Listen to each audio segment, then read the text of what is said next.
Okay, our topic was TBI concussion.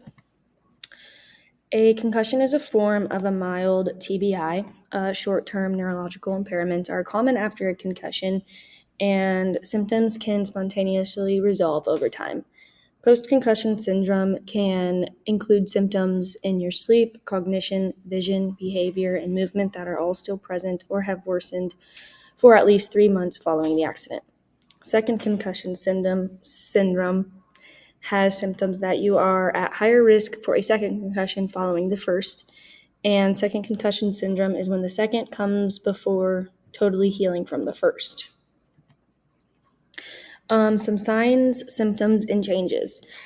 In your emotional changes, patients may experience feelings of sadness, frustration, or irritability. These emotions can be particularly pronounced during later stages of recovery when progress may feel slow or setbacks occur. Cognitive changes may include cognitive difficulties may include having problems with memory, especially in remembering new information, events, or conversations. This can be distressing and may require patience and support from healthcare providers and loved ones. Physical changes may include headaches, dizziness, confusion, and fatigue. They are all common. These symptoms can vary in intensity and duration depending on the individual and the nature of their condition.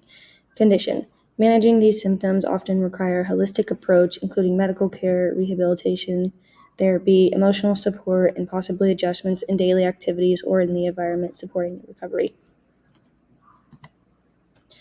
Our first assessment, we used the mental fatigue scale. So this was used to assess fatigue and sleep and the issues that are affecting the client's quality of life.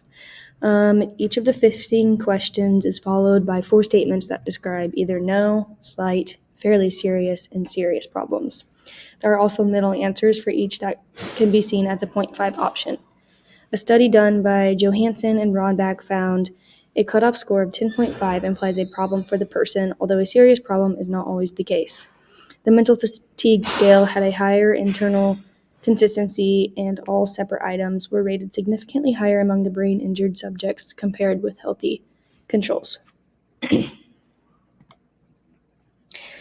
mental fatigue scale will ask questions that include fatigue in general, sensitivity to stress, lack of initiative, increased tendency to become emotional, mental fatigue, irritability, mental recovery, sensitivity to light and noise, concentration difficulties, decreased or increased sleep, memory problems, slowness in thinking, and 24-hour symptoms. And this is what the mental fatigue scale looks like.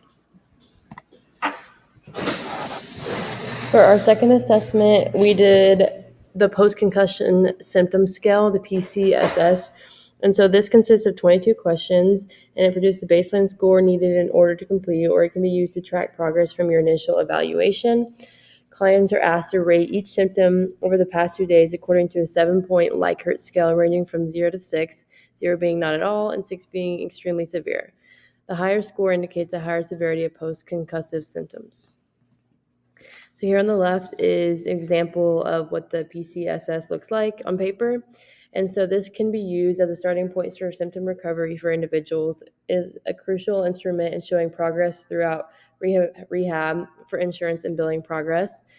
And it's needed to determine if symptoms were present prior to concussion if no baseline data is available. So the third assessment we did was a vision assessment, and this is non-standardized. And so people who have a concussion typically do see changes in vision. And so some things they might see are double vision, they might have visual strain, might have abnormal tracking patterns.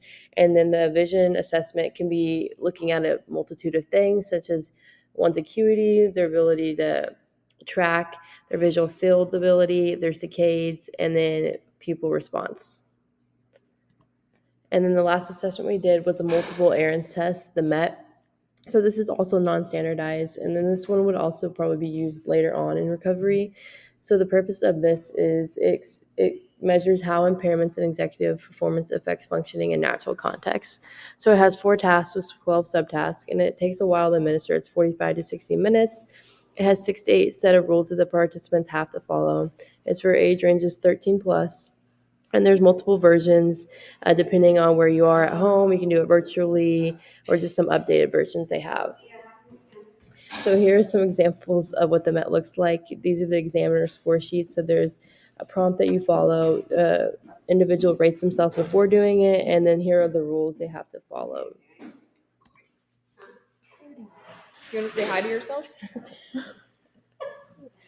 And so now we'll talk about our interventions.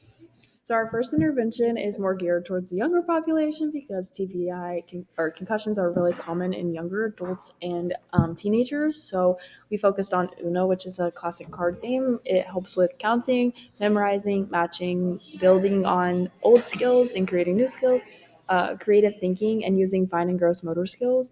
It's also can be played with friends, so it enables you to regain social skills and participate in like with your friends and stuff. So some of the other good parts of this game would be challenging cognitive skills such as short-term memory and some of those higher level executive functioning skills. The second intervention we had would be education on sleep hygiene. Sleep is a problem. It's the second highest problem with post-concussion symptoms. So it's really important that you're promoting a good sleeping environment and routine to help aid in symptom management, as well as allowing the brain time to heal.